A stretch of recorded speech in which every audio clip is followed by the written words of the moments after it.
মিশরের এক আল্লাহর ওলি ছিলেন, তিনি একবার একটা ঘটনা বর্ণনা করেছেন। তিনি বলেন, আমি একবার নীল নদীতে কাপড় ধোয়ার জন্য যাচ্ছিলাম।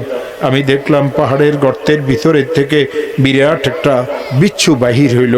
বিচ্ছুটা পানির দিকে দৌড়াচ্ছে। আমার মনে এই কথা আসলো, বিচ্ছুর অবস্থান তো পানিতে হয় না, ওরা তো শুকনা জায়গাতে থাকে, বিচ্ছুটা পানির দিকে কেন যাচ্ছে? আমার দিলে এই কথা আসলো, নিশ্চয়ই কুদরতের কোনো লীলা খেলা আছে। আমি বিচ্ছুটাকে অনুসরণ করলাম, বিপদমুক্ত দূরত্বে থাকিয়ে বিচ্ছুটা নদীর পাড়ে গেল। আমি দেখলাম পানির নিচের থেকে একটা কচ্ছপ কাসিম ভাসিয়ে উঠল। বিচ্ছুটা তার পিঠে লাফ দিয়ে চড়ল। কাসিমটা, কচ্ছপটা তার গতিতে সাঁতার কাটিয়ে বিচ্ছুটাকে নদীর ওই পারে নিয়ে গেল। আমিও সাঁতার কাটিয়ে তাকে অনুসরণ করলাম। বিচ্ছুটা উপরে উঠিয়ে দ্রুত গতিতে দৌড়াচ্ছে।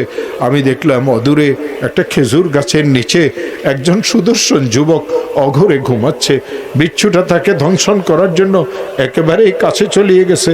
আমি মনে মনে বলি, আল্লাহ, আমার কাছে তো কোনো কিছুই নেই, যুবকটাকে তো আমি আর বাঁচাইতে পারবো না, একটু পরেই তো বিচ্ছুটা যুবকটাকে ধ্বংসন করিয়ে ফেলবে।